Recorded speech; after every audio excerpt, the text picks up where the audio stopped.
Welcome back. We're back here with round two with our panel here, Jim Veros, Ray Appleton, and Oliver Baines. And let's just begin this round real quick. Your thoughts on the District 2 candidates. Oliver, I'll start with you. You're a former Fresno City councilman. Your thoughts on what you saw. Is there a clear-cut winner here, or will there be a runoff in November? You know, in the first panel, they all largely agreed with each other, so no clear-cut winner there. I think in the second panel, at least you got some differing views.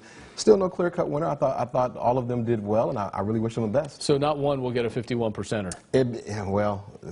I don't think so. Well, Ray, you're already shaking your head. I think it's impossible, statistically impossible. Yeah. And from what I heard tonight, I didn't hear anything that was, you know, the breakout kid, you know, nothing going on there. Yeah. Jim, how do you see it real quick? You know, no one's going to get 51%, so obviously we're going to be heading to a runoff, and I think that it really comes down to who's knocking on doors. So no one was really talking about that, how they were, I'm telling you, like, if you're not knocking on doors, then forget about it. It's a wrap. All right, I want to start with this now. Senator Bernie Sanders had an interesting proposal this week. He says he would like to see student loan debt, which is somewhere near, I don't know, $1.5 trillion at this point, to be bailed out by Wall Street. Will this get millennials to the ballot box? Because, you know, I have to be honest, my ears kind of perked up on this one a little bit. Ray, I know you're chuckling already. Will it get millennials to the ballot box? Yeah. Well, they don't vote, but it might. The only thing that I got out of this, I mean, I find humor in it. That's the best I can do. It's just not reality to me. Is Alexandria Ocasio-Cortez chimed in. What a great idea. This is wonderful. Oh, by the way, I've got loans that are unpaid, too. This is really good for me. Yeah. I'm like, great. More of the me, you know, the me generation. Yeah.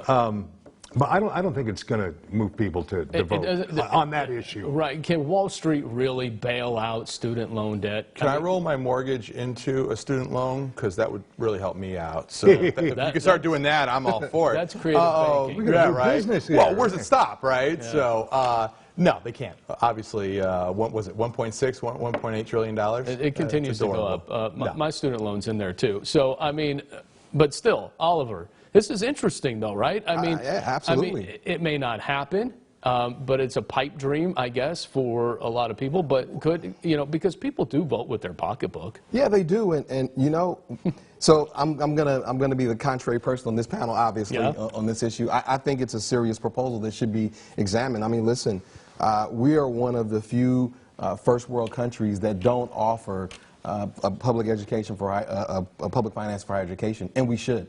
There's nothing wrong. The best investment we can make in this country is in education, and we're laughing off a proposal that allows more people to be highly educated. Truly, it's really, I'd like to know why we're laughing that off. Why that's not a serious topic where we're talking about educating people.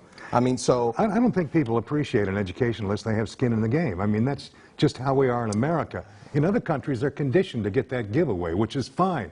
Traditionally here, we pay our way. And if I'm not paying my way, I don't feel like I've earned it. Yeah, and the problem So we probably have it wrong. Because other countries, actually, they're more educated than we are. Maybe we do. You know, but I'm just telling you how it is. That's what you talk about. Yeah, but yet people are still coming here from overseas to go to the college. Not the educated ones. They're coming here for the education. Oh, no. Well, yeah, and they're paying for it. That is true, but, I mean, I've spent time in Europe. I know we all have. Yeah. And we've talked to people that have... Yeah, that's right. We've talked to people that have actually had the opportunity to benefit from that. I know I have. And I'll tell you what, they didn't laugh about it.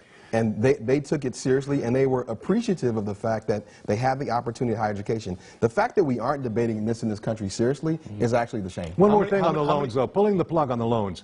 How far are we going to go with that? Are we going to make it retroactive to people who have already paid their loans back? Or I've got maybe $200,000 in loans now. I've already paid $50,000. So why don't we just start somewhere? I want my 50 grand back. We should just start somewhere and then go. It's an interesting So if I want to be a graphic designer or a doctor, everyone gets it for free, is what you're saying. Well, I'll tell you what, there's no clear-cut plan, like, you know. I want to have my own TV show. But we should be talking about it, and it's great to talk about it. So. This is a good war of words, but there's another one brewing between President Trump and U.S. women's soccer star Megan Rapinoe. When asked earlier this week, Megan, if you would go to the White House if the U.S. wins the Women's World Cup in France, Rapinoe said, I'm not going to the expletive White House. So now President Trump firing back, saying maybe she should win before she talks. Megan should never disrespect our country, the White House, or our flag.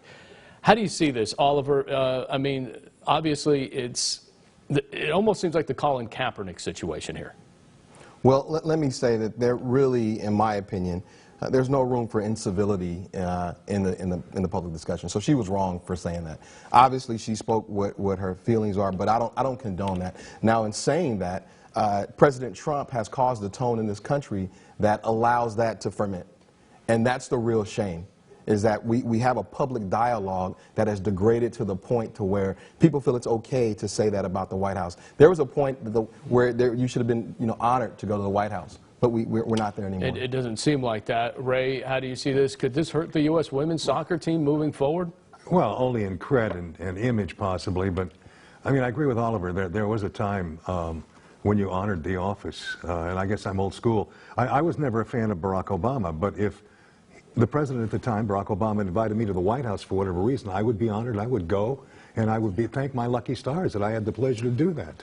Right now, the U.S. women's team is entering into arbitration with U.S. Soccer in regards to a pay scale lawsuit that they've put together. And I think part of this is keeping that story going. Yeah. So listen, the president loves being in the news and he loves taking on whoever doesn't want to come to the White House. Obviously, he loves the headlines, but I also think this is calculated by the U.S. women's team to keep their name in the news also. Yeah. Guys, we got to cut it there. I'm sorry, but I could talk to you guys all day. Actually, I'm sure you guys will have an off-camera discussion as well. Up next, Andres is taking us all out. That's right. Up next, a win.